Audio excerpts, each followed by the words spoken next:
Hey guys, for today's video, palit tayo ng transmission filter ng Chevrolet Duramax Trailblazer.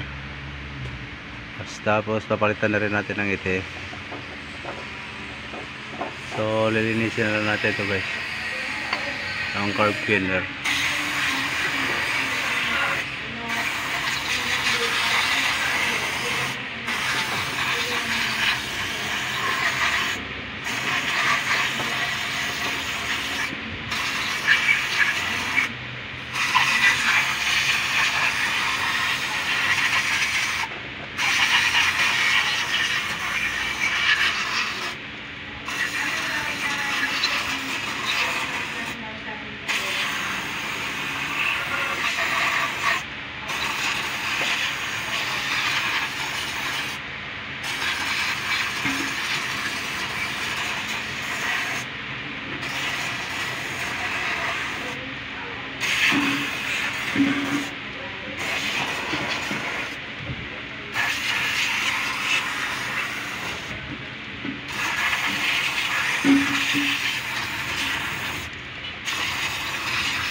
Paglagyan mo na, yung tatanggalin mo ng ATF, yung bote, huwag mong itatapon, pinapa.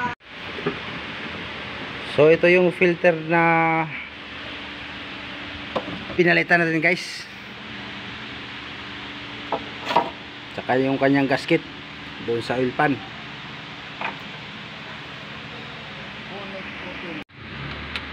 So ayun guys, nakabit na natin yung oil pan, pati yung gasket guys nilagay na rin natin, bago na yan guys.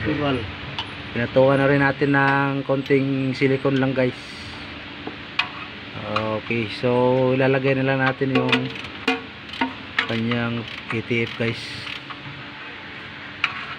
6.5 liters pala yung ATF na ilalagay natin dito guys sa Chevrolet Trailblazer. Tagalin mo na. Hilahin ko na. So yun guys, nilagyan na natin ang kanyang ETF. So papanda rin na natin ito guys. Ito nga pala yung nilagay natin guys na ETF, Dextron 6 SLL ko. So yun guys, bye bye na. Thank you for watching.